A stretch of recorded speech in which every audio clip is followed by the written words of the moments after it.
एक कथावाचक के समर्थन में पूरी पुलिस खड़ी कर दी लाइन। और अभी एक दूसरे व्यक्ति के लिए चार्टर्ड प्लेन की व्यवस्था की गवर्नमेंट ने, स्टेट गवर्नमेंट ने। और बाकी सब जगह में वीआईपी ट्रीटमेंट तो दिए जा रहे हैं, सुरक्षा दी जा रही है, और तो सरकारें उनको प्रमोट कर रही हैं, मीडिया उनको प्रमोट कर रहा है। अब आप देखिए, एक अखबार के विज्ञापन की कटिंग है मेरे पास, इसमें लिखा है, वैकेंसी निकली है, हैदराबाद मंदिर में चाहिए ब्राह्मण हलवाई, सैलरी 12,000 रुपये महीना। ब्राह्मण रसोई घर सहायक, सैलरी 1,000 रुपये महीना। ब्राह्मण प्रचारक, सैलरी 10,000। ब्राह्मण driver, salary 12,000। Cleaner any cast.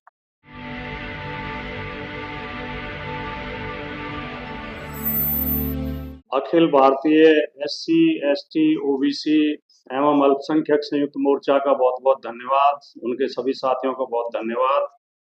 यद्यपि मैं देख रहा था कि अंग्रेजी के बैनर में अल्पसंख्यक गायब हो गया, हिंदी के बैनर में था, तो अल्पसंख्यक की आवाज उठानी बहुत जरूरी है, उन्हें साथ में रखना बहुत जरूरी है, उन्हें गायब मत करो।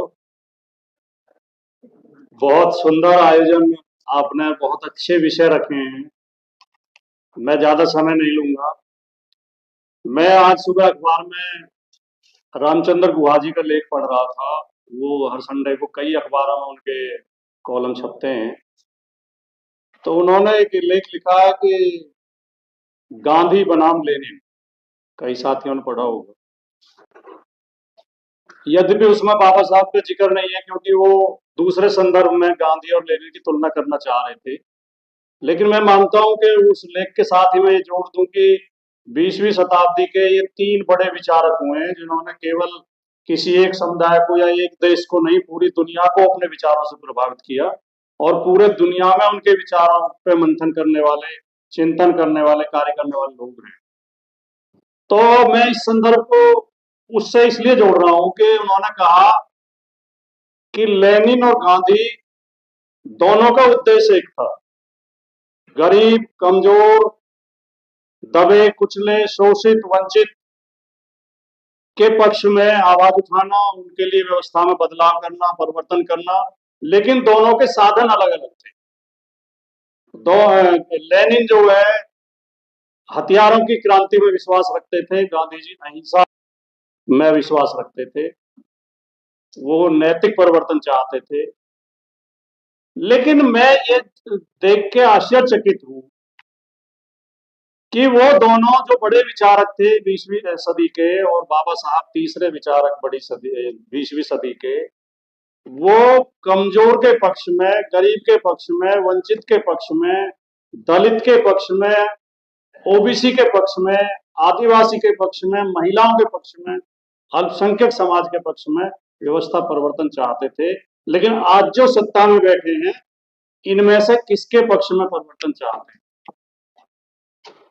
ये इन सबके विरोधी हैं, सबके विरोधी हैं, और जिनके ये समर्थक है वो केवल 5% हैं, और 5% लोगों के हित में काम करके वो कैसे सत्ता में बैठे हैं, सबसे बड़े सोचने का विषय ये है।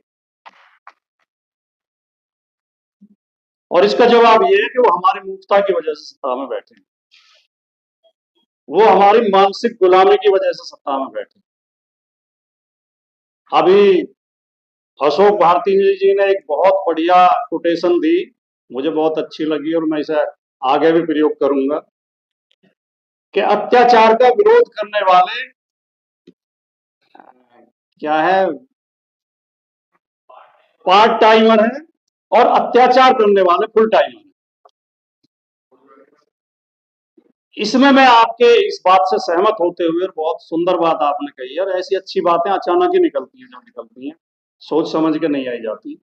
इसमें मैं एक बात और जोड़ना चाहता हूं, और आपसे निवेदन करना चाहता हूं कि आप इस पर सोचें जो मैं कहना चाह रहा हूं। अत्याचार करने वाले बहुत आत्मविश्वास से भरे हुए हैं, और अत्याचार का विरोध करने वाले सशंकित हैं, आशंकित हैं। हम लोग उस कॉन्फिडेंस के साथ गलत बातों का विरोध नहीं कर पाते, जिस कॉन्फिडेंस के साथ वो गलत बातों को थोप देते हैं,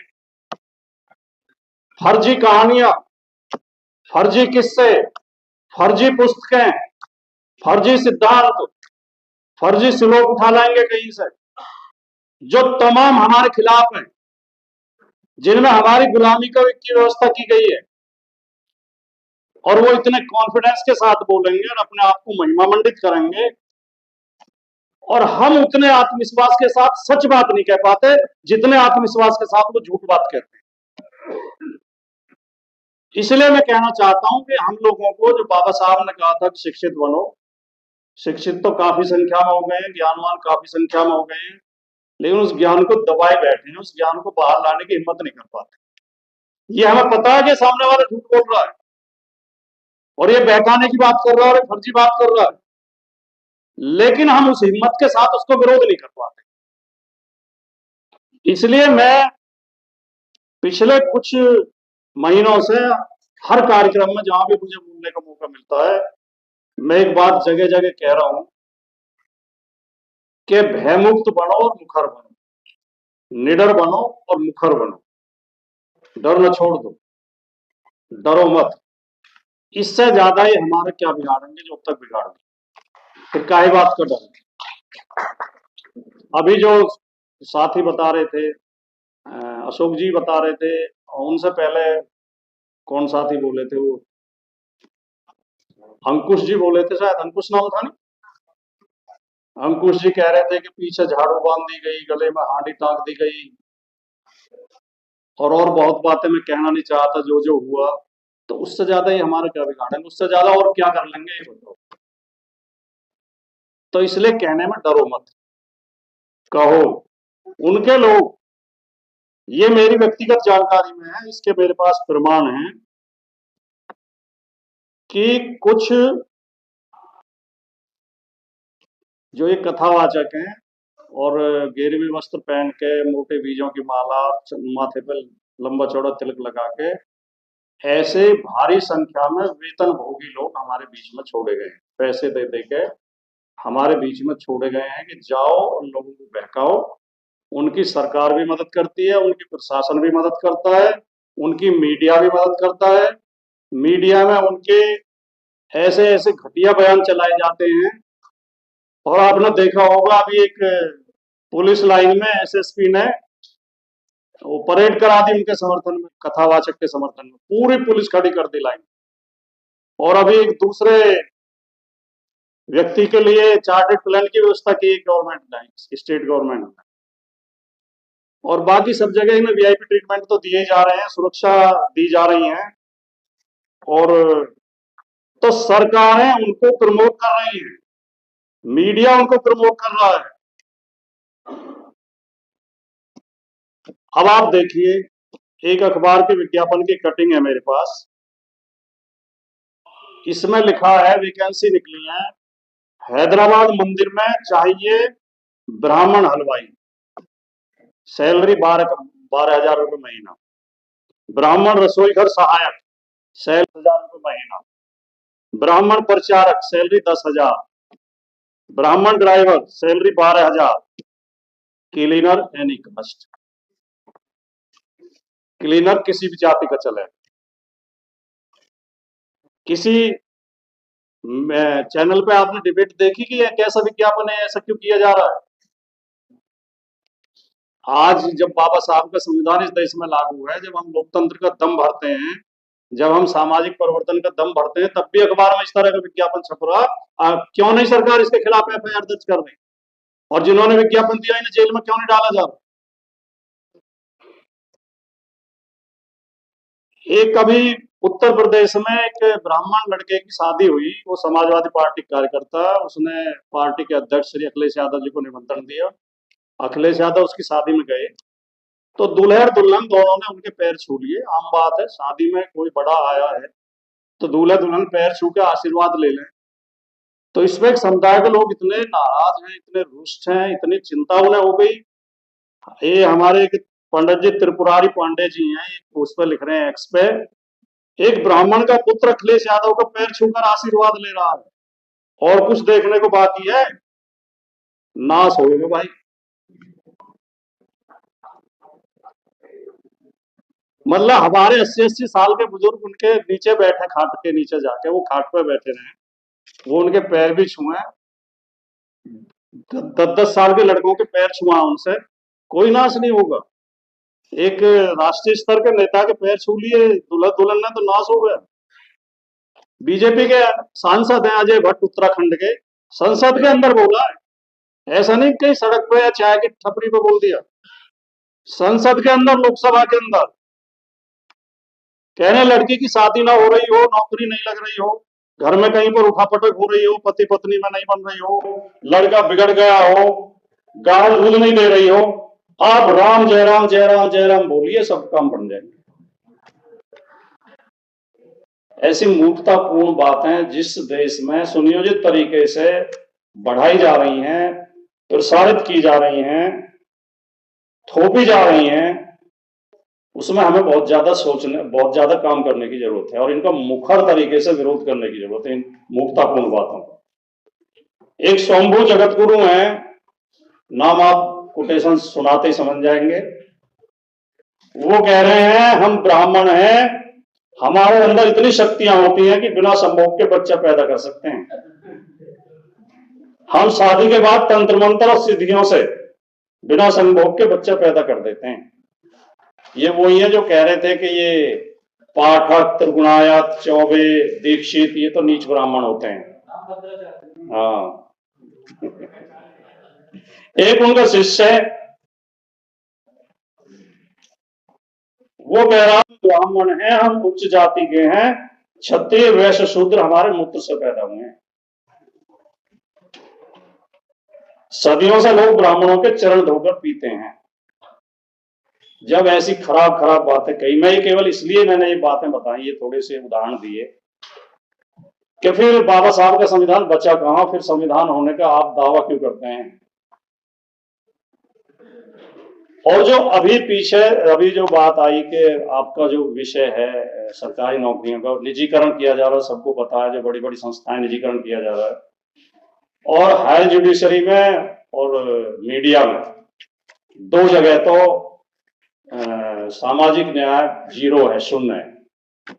और मैं समझता हूं सबसे ज्यादा काम इन दो ही जगह से होता है। परसेप्शन और नैरेटिव बनाने का काम मीडिया करती है, और कहीं विवाद होगा तो उसमें फैसला देने का काम जुडिशरी करती है। उन दोनों जगह पे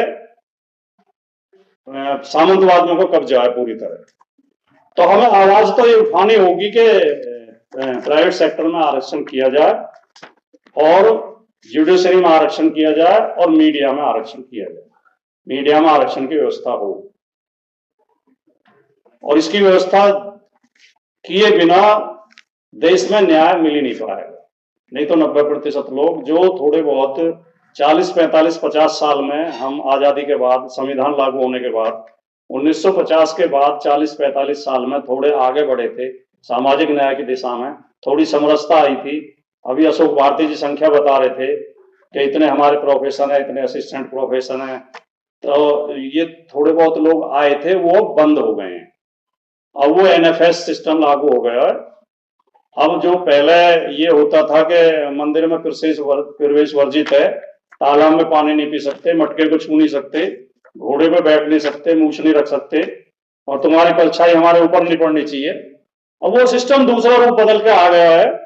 क्योंकि मैं ये मानता हूं, जो शुरुआत में डॉक्टर ओम सुधा जी ने कहा था कि हांडी लटकाई जाएगी, झाड़ू लगाई जाएगी, अब किसी की इतनी हिम्मत तो नहीं है कि फिजिकली हांडी लटका दे या फिजिकली झाड़ू बांध दे, लेकिन अप्रत्यक्ष रूप से वो झाड़ू ही बांधी जा रही है। ये जो NFS है, नई मनुस्मृति है, जहां भर्तियां, ज्यादातर भर्तियों में नॉट फाउंड सुटेबल कह के SC, ST, OBC के कैंडिडेट रोक दिए जाते हैं। कोई VC इसलिए नहीं है, अभी आप बता रहे थे कि किसी यूनिवर्सिटी में OBC VC नहीं है।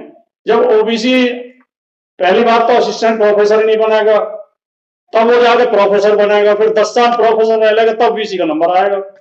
तो जब भर्ती में ही नहीं ले रहे और किसी को ले रहे तो उसका प्रमोशन नहीं कर रहे, और एक दो का प्रमोशन गलती से हो भी गया कहीं पैसे वैसे देके, तो उसके 10 साल पूरे होते नहीं है, तब तक वो रिटायर हो जाता, तो VC का नंबर कहां से आएगा।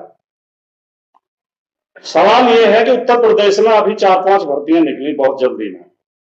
मैं इनके थोड़े से आंकड़े और बता के मैं अपनी बात समाप्त कर दूंगा, और उसके बारे में उसको उपसंहार करके।